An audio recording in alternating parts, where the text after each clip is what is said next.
Joy is your birthright. Creativity is your birthright. This is really important stuff. You deserve to be a completely self-actualized human being from the minute you are born. Our childhoods should be spent figuring out who we are, not how to please our parents.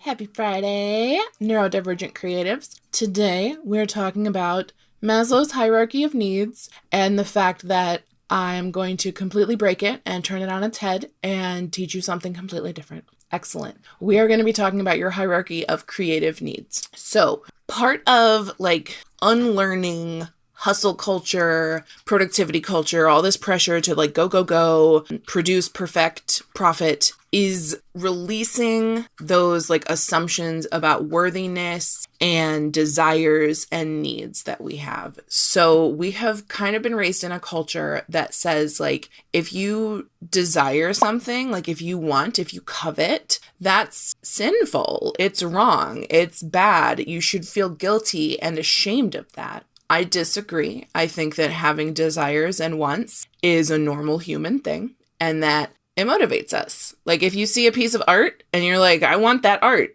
you'll either figure out how to buy it or figure out how to make your own art. It's nice to want things. If nobody wanted anything, we would just all be beige. And I can't live in that world. So we have these sort of assumptions, right? Coming into this conversation about productivity, rest, worth, especially the fact that we have to earn it. We have to earn rest. We have to earn time for our hobbies. We have to earn time to have fun and be playful. We have to earn time to ourselves. I don't like it. I don't like that. I think we deserve all of those things because of the fact that we are people and those are natural, nice parts of life. Great. Cool. If all we had to do was go to work and pay bills and die, that's a sad existence and I don't like it. Another assumption that we have is that something's only valuable if you can sell it, if you can monetize it, which again goes back to a justification for spending your time this way. We don't need to justify how we spend our time as long as things get done that need to get done and we are healthy and happy. Well, I don't know. I have anxiety and OCD, so am I really healthy? We don't know. But as long as, you're not hurting anybody, really, I think it's fine to enjoy things and do them without justification of profit or perfection or mastery or all of that. Another thing we do is try to, hack productivity into time that we are trying to rest. So, I'll listen to a business book while I go for my walk. Or I will fold the laundry while I watch TV. Well, that one's kind of okay. But if you're doing it every single time that you are in a seated position or resting or something, and you're always I have to do something productive while I rest, you're not actually being restful, my friend. That is either working while sitting down, or if you're just sitting there beating yourself up about it and you're well, I'm resting, but I should be working, but I should be working, but I should be working, but I should be working. Your brain is working, trust me. And it's not resting because you're being an asshole to yourself. So knock it off. And the last assumption that I want to approach here is that creativity is a want and not a need. And of course, I just got done telling you that our wants also matter. But creativity is a need privacy is a need, spirituality is a need, community is a need. Sure, you're not going to die without it, but you're not really going to thrive without it. We need outlets. We need to express ourselves. We are an expressive species. We make art. We connect with other people. We form communities. We tell stories around the fire. These are inherent creative parts of what makes us human. And adding a bunch of you have to earn it on top of that is antithetical to how we're built, to how we're made, right? The universe gave us all of these amazing things to do and we're not going to do them because we're no, I have to work first. The universe is then why did I give you this beautiful talent? That's kind of rude. I'm very into the artist way lately. So I'm getting back into my sort of spiritual connection with art, which is very important for me personally. And also you, because then I tell you things. So speaking of needs and wants and all of that jazz, I want to talk about Maslow's hierarchy of needs. This is like, so I was a psychology major. So like I learned about Maslow day one, like very early in my college career. I learned like all of the developmental stages. We got Eric Erikson teaching you how to trust when you're 2 years old. We've got Maslow's hierarchy of needs, and this is supposed to speak to like personal development and our growth toward self-actualization. So the very top of the pyramid is self-actualization, which in my handy dandy visual aid is the desire to become the most that one can be. So here is where we're looking at morality, creativity, problem solving, being open-minded, making progress towards your goals, right? Like this is where everything else has been handled, and you at the top of the pyramid can just be yourself and be free. We could call it freedom. I'm going to call it freedom. So let's put freedom at the top of the pyramid. Doesn't that look a little fucked up? That it's like, once you have achieved all these things, then you can be free. Then you can self-actualize. Briefly, I do want to talk about the base of the pyramid, which is physiological needs, right? Shelter, food, water. And then safety needs, which is like healthcare, employment, transportation, housing, like safe housing, you know? So physiological needs are like things that your body is going to die without. And then safety needs are like things that you need to stay safe, right?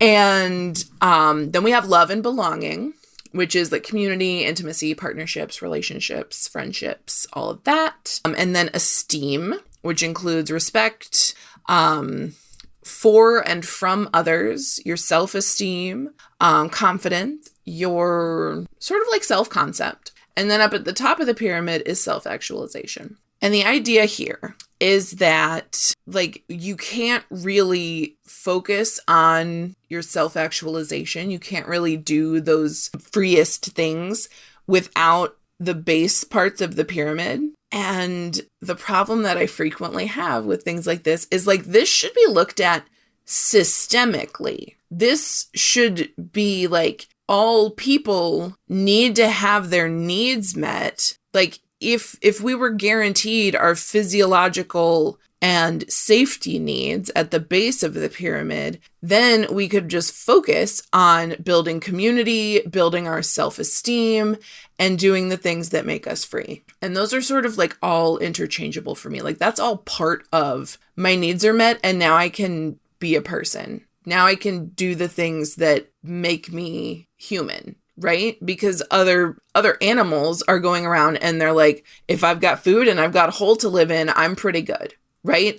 They operate on that sense, maybe like up to like belonging, right? Like some animals are communal. But then where we get into like the self-esteem and the self-actualization, like that's something that sets us apart. And systemically, a lot of us are kept focusing on those very base areas. Like we're not guaranteed safety and shelter. The rent is too damn high, you know? Like we have to be working multiple jobs in order to make ends meet and pay all of those bills. And that's not the fault of a person. That is the fault of a system. The system is not supporting the fact that like a person should be able to like with one job, make enough money to support their life. We don't have that. We need like 2 or more income households in order to meet basic needs. And that is a systemic issue. And oftentimes we are applying Maslow's hierarchy of needs to like an individual of being like,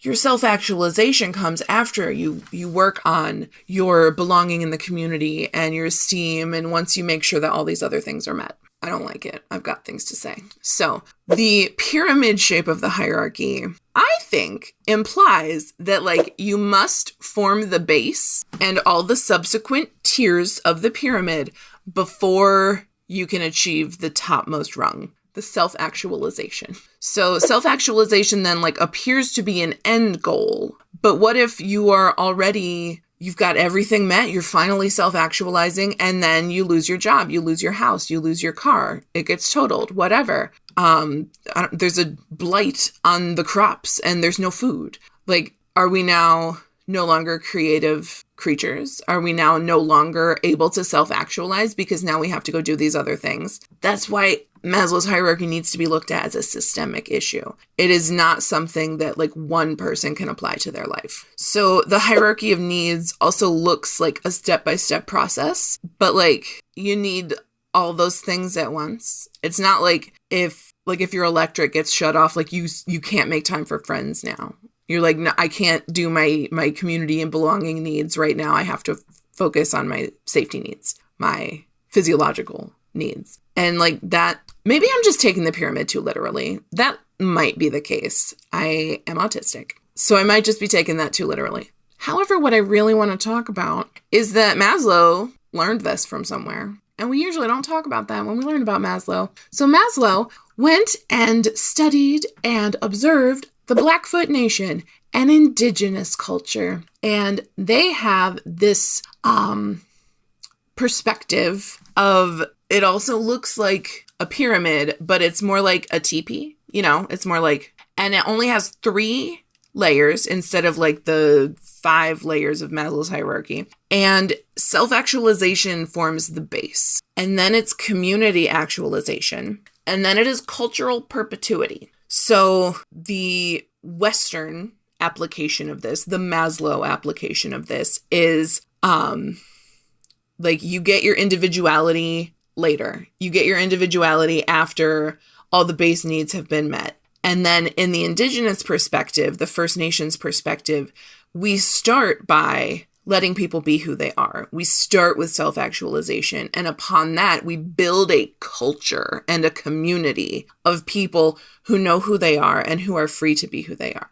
That sounds better to me. I aspire to live my life like this. Like, let people know who they are first, and then we build community. How could you possibly build community and strengthen relationships and like have all your self-esteem needs met and stuff before you know who you are? I'm tired of Maslow. We don't talk about Maslow. So how it is supposed to go, according to the original frickin' stuff that this guy observed and notes about in his little Maslow notebook, and then went home and was like, let me turn this into capitalism. Ew, Maslow. Ew. So we start with the self-actualization, being your own awesome, amazing, uniquely you self, celebrated for your purpose, embracing your passions, you know who you are. Gorgeous. And then by leaning into our individual strengths and passions, we build a community that supports each other's actualization. We don't have this divisive crap, right? Oh man, I just had an epiphany. Like the fact that the United States is so divided on issues like trans people deserve healthcare and dignity, or immigrants deserve safety and asylum and due process. The narrative there is that those groups will damage our safety. Those groups will undermine our safety and our community and belonging, which will prevent us from being the best that we can be, prevents us from self-actualizing. This is why it's a systemic issue. Oh my God. Whereas if we're focused on like every person knows themselves best, and together we build a community of people where it's built on everybody knowing themselves best, and like we just trust that they know who they are and that they are self-actualized. Then by building this community, we create a long-lasting culture of self-actualization and those needs being met. It's beautiful. It's wonderful. It's the way we should live, in my humble opinion. So rather than looking at our humanity as a pyramid, I say it's more of like a spectrum, or like a kind of like a molecule, right? Like we've got base needs in the middle, and then we have other needs, right? So like, yes, survival. Please do not deprive me of air, water, food, like environment. I need those things to live. Cool, great. And then beyond that, like it's all important, and each person needs a little bit different amount than somebody else. Disabled people, for example, really need community because we can't do everything ourselves, right? Like I'm disabled. I need help doing things. And the secret that nobody wants you to know is that everybody needs help doing things. We are like being sold this, not even sold, it's just being given to us. And we're like, yes, this is yummy. Given this narrative of like individuality and rugged individualism, right? Which says like, you need to look out for you before you start looking out for other people. And like, oh my God, that's so hard. It's so hard to meet all of your needs before you even look at other people and their needs. Whereas if we have a culture of community, your needs are part of the group's needs. Your needs matter to your neighbor. Your needs matter to your local government, you know? Like it's a culture that says all of these people are people and deserve to be treated like people, as opposed to this system that we're in now, which is like, if you can prove to me that you're people, then maybe I'll treat you nicely. And I cannot abide it. I hate it. I hate to look outside and see the fascist sunrise. Love the sunrise itself, hate the fascism. Okay, so like at any given time in your life, you're going to be balancing all these needs. You're going to be balancing your physiological needs and your community needs and your belonging and your security and your self-actualization and your esteem, which is why I really prefer the Blackfoot Nation's perspective of be yourself, build a community of people being themselves, develop a culture of people who are themselves. Like, it's so simple and it's so gorgeous and it's so inherently just allowing of people to be who they are. Why are we like this? Why are we demanding so much out of people? Well, I mean, it's to keep us tired and working, really. It's like being in an abusive relationship. Like half of the abuse in my relationship was like circular arguments that went nowhere. And I was like, I don't even understand why we're like fighting about this. I don't know what's going on. And he would just keep going and going and going until I was just like, okay, fine, you win. Okay, I will do whatever the stupid thing is that we were arguing about, whether or not I do it. Like, it's a dish, I'll wash it. It's a lamp, I'll turn it off. I didn't turn that lamp off. He turned that lamp off. But we had to talk about it for 3 days and he brought it up in therapy. And that's what living in this country is like. It's like being argued with constantly so that all your energy is being taken up with putting forth the radical notion that you are a person and deserve to be treated with dignity. That's not sustainable. You can't fight for yourself tooth and nail every single day in a culture that says like you don't deserve anything unless you prove your value. That is so backwards. It is so backwards. And people who believe it, I have so much sympathy and empathy for, because like I used to believe it. I was like, yeah, obvious. You do good work, you get nice things, you move up in the world. And it's just a rat race. It's just me versus you, my next door neighbor, instead of us building a community garden so that we can all eat, you know? It keeps us divided on purpose. And people who believe that are also not allowing themselves life's pleasures, life's passions. They're not allowing themselves to just kind of be mediocre at a hobby because they like to do it. They think they have to earn it. You might think you have to earn it. You don't have to earn it. You just get to be a person. You just get to be creative. You just get to be who you are without programming. Ugh, I'm so frustrated. So the pyramid, again, I might be taking it too literally, but the pyramid is implying like you have to start at the base and build your way up. Like that's how you get self-actualization, is you meet all of these needs on the way. Congratulations for you. You get a cookie at the top of the mountain. You get to be a person. Don't love it. Okay. So if we think about it as like a spectrum instead of a pyramid, the spectrum says like when your life is falling apart, seek support from the community that you have. It's not one or the other. Seek that nourishment from your friends. Lean into your passions and your dreams. Envision a future where you have all of those desires. That's what keeps you going. Like, we have to envision the future that we want, whether that is like, I want a BMW, or whether that is like, I want to run a nonprofit, or whatever the vision is. You got to have hope for the future so that when you get out of bed in the morning and you see the fascism, you're like, okay, no, I am a person already. Nobody else tells me I'm a person. I'm a person. And so I'm going to do the things that bring me joy, because I don't have to earn my joy through productivity. I don't have to earn joy through working. Joy is your birthright. Creativity is your birthright. This is really important stuff. You deserve to be a completely self-actualized human being from the minute you are born. Our childhoods should be spent figuring out who we are, not how to please our parents. Fun fact, mic drop. So when we think about our needs in a spectrum, in a wibbly wobbly timey wimey spectrum, think about self-actualization as like a spectrum.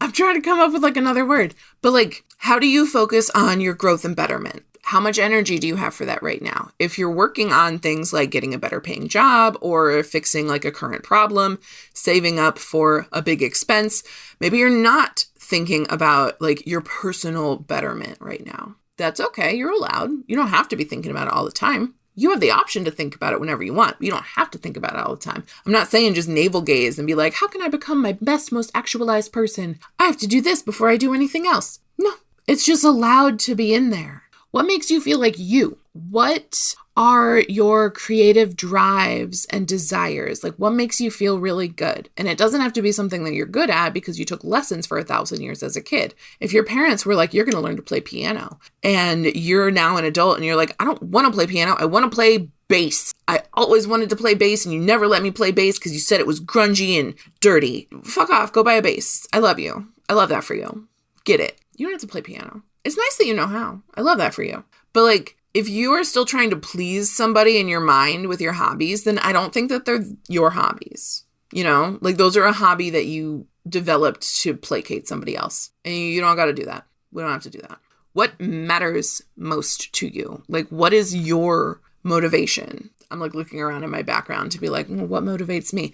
Bright colors, maybe? I don't know. Whimsy. So those are all like self-actualization questions. And those can come and go. You don't have to always be prioritizing your self-actualization because sometimes you're going to need to like make sure that you're safe. So when it comes to safety, we're looking for things like, do you have a home? Do you have reliable income? Do you have reliable transportation? Do you have reliable health care? And literally some people right now don't. We don't have guaranteed health care. We don't have guaranteed access to health care. What the fuck, man? America. Like, we don't have a living wage. We don't have help. Like, what? We're supposed to be the greatest nation in the world and we don't even guarantee the most basic needs to our people because we want to give tax cuts to billionaires? Like, it's embarrassing. Everybody else looks at us and laughs and they're like, wow, America is a fucked up place. Because we are. We are a fucked up place. Well, see how I just made that like about us? We are a fucked up place? No, this country is a fucked up place and I'm a person who lives in it. I'm a person. See, that's how we bring the self-actualization back in. Okay. When it comes to community, beautiful questions. A lot of us don't have community and that destroys my heart. So do you have a support network of family, friends, people you can rely on, community members? This can be in person. This can be virtual. This can be a Facebook group or Discord, which, by the way, the Neurodivergent Creative Pod is a free community. We are supportive. We can't always crowdfund your rent, but like, we will listen to you and we will help you find resources and we will be there when things suck and we will be there when things don't suck anymore. I love this community. It's a great community. It's literally free. You should join it. Do you feel like you belong to something, to a community, to, I don't know, the human race? Like, do you have a sense of belonging? That's important. It reinforces community. So I talked about my abusive relationship earlier, but like I am now going on 7.5 years out of leaving that abusive relationship. And I am still finding like little things in my mind where I don't actually believe that I'm safe. And so I have to like go in and be like, no, nothing like that is going to happen to me again. I am okay. I can relax. I can release that like waiting, the tension of it, the tension of being like, I might have to defend myself. I might have to leave the house. I might have to move. I don't want to move. That stressed me out so bad when I started my business, I had savings. I had $10,000 in savings, which is a huge financial privilege that most people don't have.